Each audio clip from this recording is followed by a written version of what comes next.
Do you know what is the most persistent question of our life? Who am I? What is my purpose in life? Where am I headed? Where should we be? How do we plan to get there?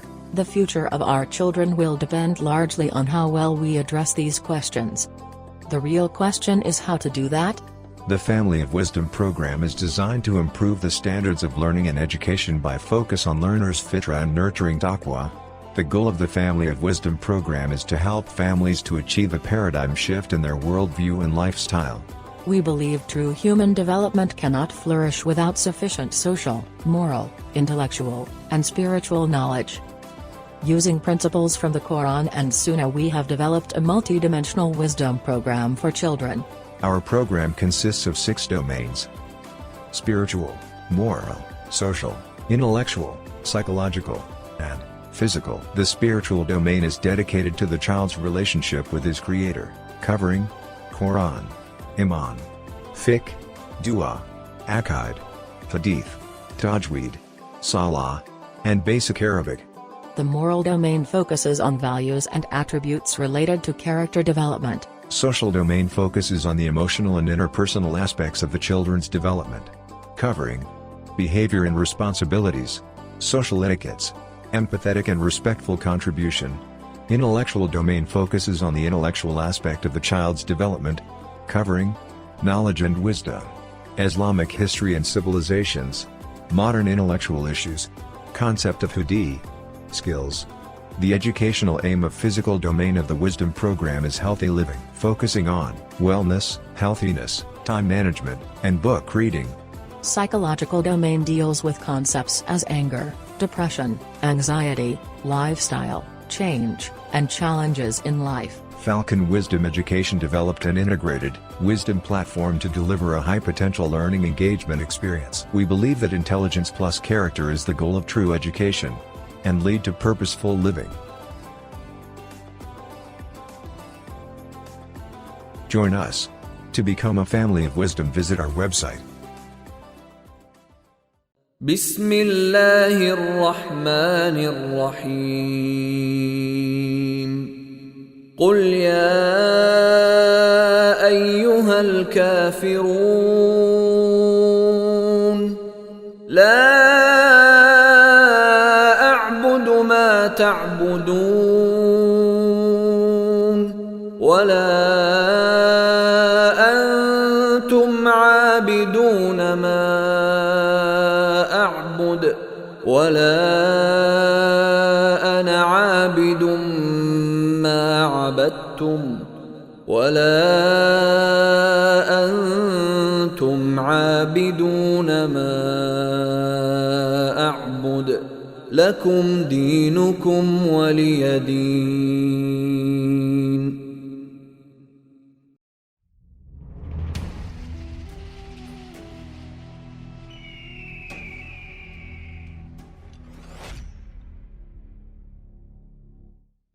In our previous lesson we have learned the 4th principle of Iman, that is to believe in messengers of Allah.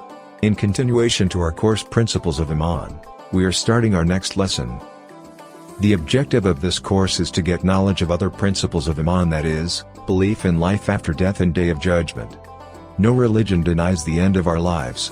And death is the only truth, which everyone has to face whether one accepts it or not. The beauty of Islam is, it's the only religion that has explained each stage of human's life, as well as the stages after death. The uncertainty of what lies beyond is frightening.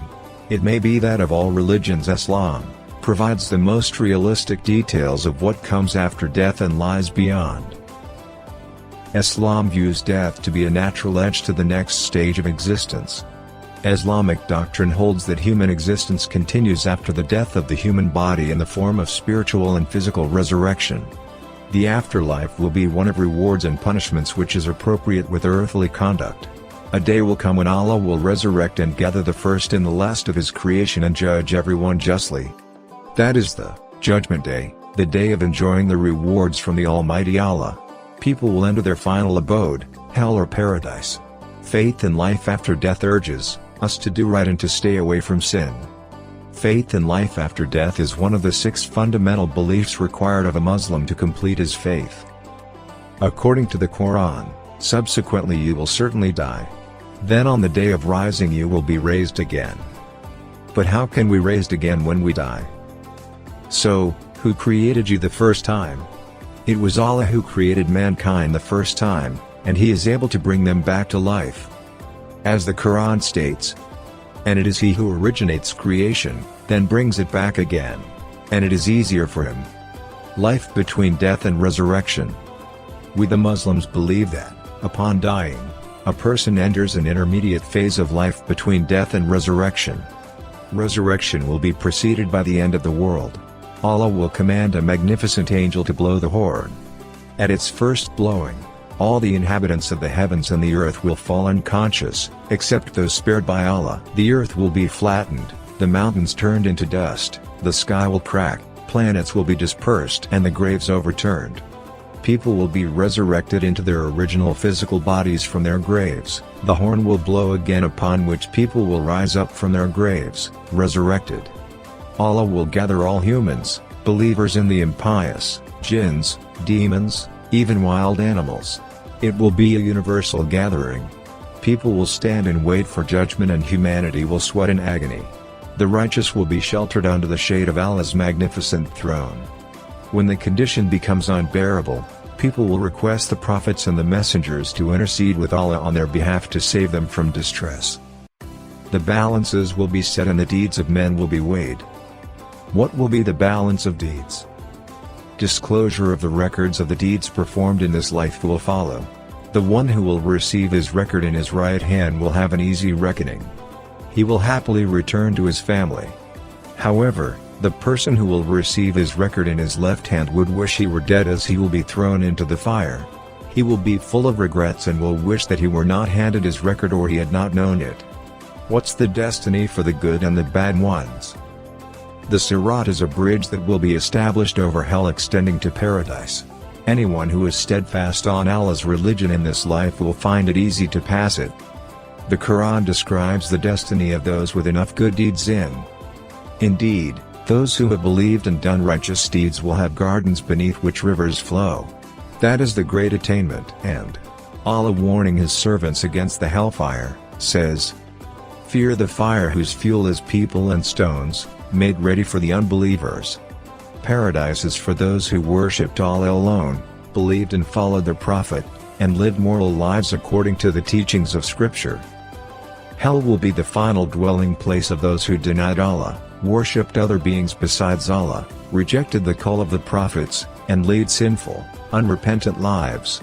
To conclude the lesson, belief in the last day of judgment and life after death means to believe in the following. Every living and non-living thing on this earth will come to an end.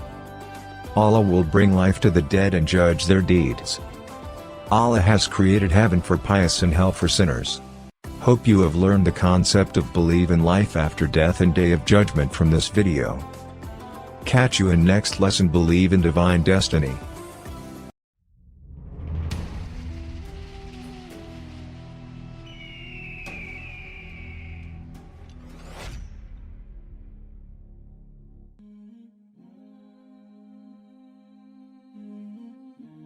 أعوذ بالله من الشيطان الرجيم بسم الله الرحمن الرحيم وقضى ربك ألا تعبدوا إلا إياه وبالوالدين إحسانا رب اشرح لي صدري ويسر لي أمري واحلل عقدة من لساني يفقهوا قولي. Dear parents, Assalamu alaikum warahmatullahi wabarakatuh. I have recited the famous ayah that we are all aware about, Surah Isra, where Allah subhanahu wa ta'ala is instructing the child, actually the children, to have excellent behavior towards their parents. Now, when will they have? When they have good parenting. Parenting in Islam, basically I'm talking about this subject, which is having two words, which I define in one word. Islam is submission and parenting is delivering the trust. Now, how do we deliver this trust given by Allah subhanahu wa ta'ala? I would just briefly point out some things which are beneficial to us in this respect. Parenting, you see, has a role. It has a different stages of the child and then adolescent and then youth and then he matures. And if you see basically in subcontinent, it is something that the parenting keeps on goes on and on and on, even when the child is 40 years of old. So it's like that. What basically is required to be understood here is that from Islamic perspective, we need to know what parenting is all about. So one hadith of Rasulullah sallallahu alaihi wasallam where he speaks about basically the meaning of the hadith, what Rasulullah told Hukam sallallahu alaihi wasallam is that up to age of 7 a child should be left free, and from 7 to 10 he should be instructed to pray, rather he should be made to do prayers with the parents, and from 10 onwards he must be instructed strictly, and also if you have two child, then you should segregate their bed. It has all the psychological connotations built in that, which as we grow, we know what we need to do as parents to cater to their psychological aspect, to their the sociological aspect. We are in really difficult times, I should say.